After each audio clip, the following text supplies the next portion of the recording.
53 BC, a Roman army set out to conquer the kingdom of Parthia, the gateway to the riches of the East. I'm Matthew Settle. This army didn't go into battle for the greater good of the empire. They did it to enhance the reputation and wealth of one man, Marcus Licinius Crassus, the richest man in Rome. Crassus led 35,000 Romans into the Parthian desert. The Parthian general Surena, with only 10,000 men, met the Roman invaders at Carrhae, the modern-day town of Harran in southern Turkey. Now, with new video game technology, you are about to see this great battle as never before. The vast numbers of soldiers, the troop formations, how they fought, and how the battle was won. Get the view the generals wished they had, now, on Decisive Battles.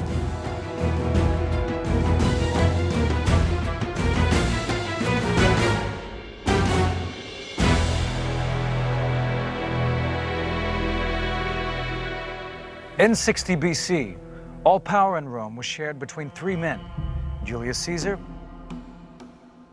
Pompey the Great, and Marcus Licinius Crassus. This arrangement was designed to control their individual ambition and stop Rome from falling into civil war. Crassus was by far the richest, but at 60, he was also the oldest. Crassus certainly was old, and we're told looked older at the time of the campaign, around 60 years old, but he still wanted to make an impression. Crassus really was the boy left behind. He did not have the sort of military reputation that he wanted, that he craved. He wanted to be the first citizen in Rome, and to do that, he needed victories. The real glory belonged to Caesar and Pompey. Their military exploits had made them the heroes of the Roman population. But while Caesar and Pompey had been campaigning, Crassus had been getting richer. He was Rome's biggest real estate developer. A unique way of doing business. He assembled his own band of builders and firemen. Most houses in Rome were built of wood, and fires were frequent. If a house caught fire, he offered to buy at cut price. The deal done, his firemen put out the blaze, and his builders would refurbish the house.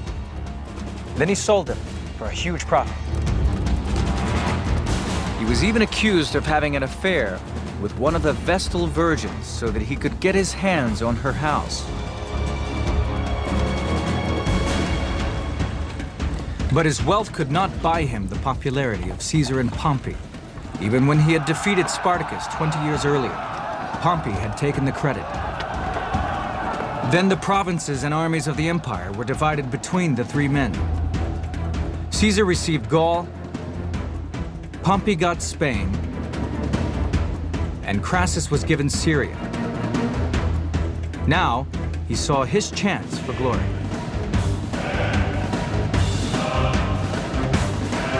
Crassus decided to win acclaim by expanding the empire eastwards into Parthia, then India, and as far as China and to what the Romans called the Outer Sea.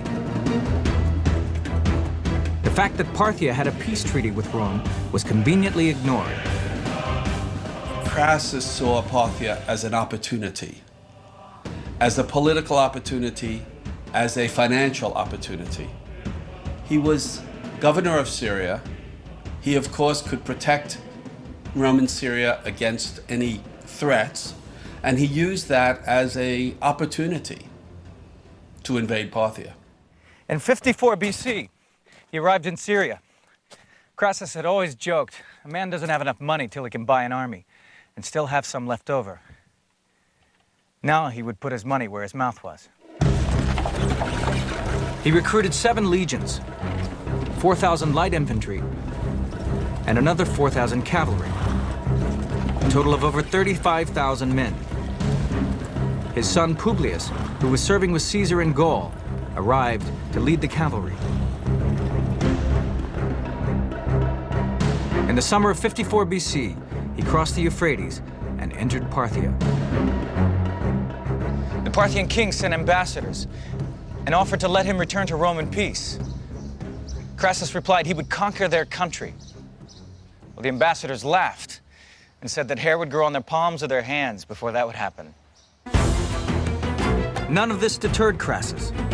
The king of Armenia offered his help on the condition that the army marched through the mountains of the north. But Crassus's plan was to go by the shortest route, straight across the desert.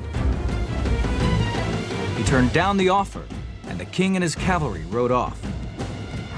Crassus led his legions on into the arid landscape. It was burning hot. They knew that somewhere out there in the haze was the Parthian army.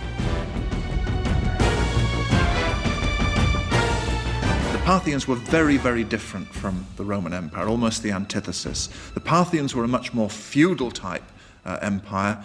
They were based almost entirely on horsemen. The Parthian army was designed to operate in the wide open spaces of the desert.